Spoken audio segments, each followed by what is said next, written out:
So, magandang umaga po mga kalingap. Ngayong araw po ay kumakatok po ako sa inyong mga puso. Um, Pagpasensyahan niyo na po kung gagawin ko po itong video na ito. Para din po dun sa mga kumo-comment kung saan po kami pwedeng makontak ni Joshua. Dito lang po sa account po na ito. At yun po mga kalingap. Gusto pong magbigay po ng tulong po para kay mama. Kasi po, financially, kailangan din po namin, lalo na po sa sitwasyon po ni mama ngayon. So, nakaya man po sa inyo mga kalingap, pero yun po, yun po, pasensya na po at hindi niyo po ako makontak sa aking Facebook kasi po hindi ko po naibibigay sa inyo kung alin po yung Facebook account ko. Nandito po. Tapos, yung aking GCash number, dito nyo din po pwede po mahanap. Para po sa kompletong details at para din po hindi po kayo ma-scam, pwede nyo po akong tawagan sa aking messenger po. So, yun po mga kalingap. Pasensya na po at talaga po. Ngayon po, kailangan po namin kaya ginagawa ko na itong vlog na to. Kahit po nakakahiya,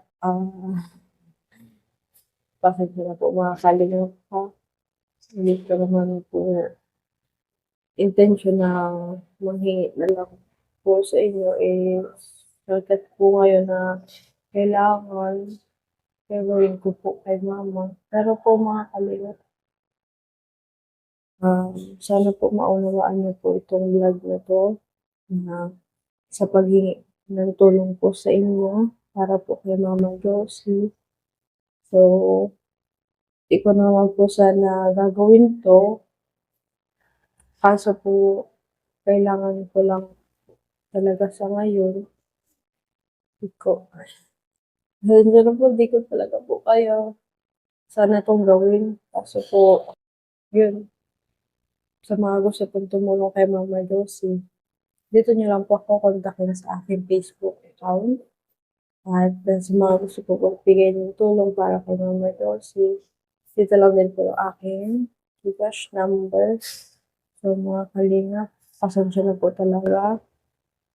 Kung ngayon po ay ginawa ko tong vlog na to, maraming salamat po sa mga support nyo. Sa dami ko din po nakikita mga comment. Yun na nga po, di nga po kami makontak ni Kuya Tata. At yun din po namin sinasabi po sa inyo kung saan nyo po kayo pwedeng kontakin. Pagpasensya nyo na po mga kalingap. So, yun po. Maraming salamat po sa nagbibigay na tulong po para kay Mama Josie. At sisiguraduhin po namin yung mga binibigay niyo po kay Mama Josie ay pupunta po sa mga pangangailangan po ni Mama Josie. Sa ngayon po, di kami makabigay po kay Mama Josie ng malaki. Kasi nga po, naantay natin po namin yung kinikita namin para kay Mama Josie. So, yun na nga po, mga kalingap, nandito nga po kami sa ospital po.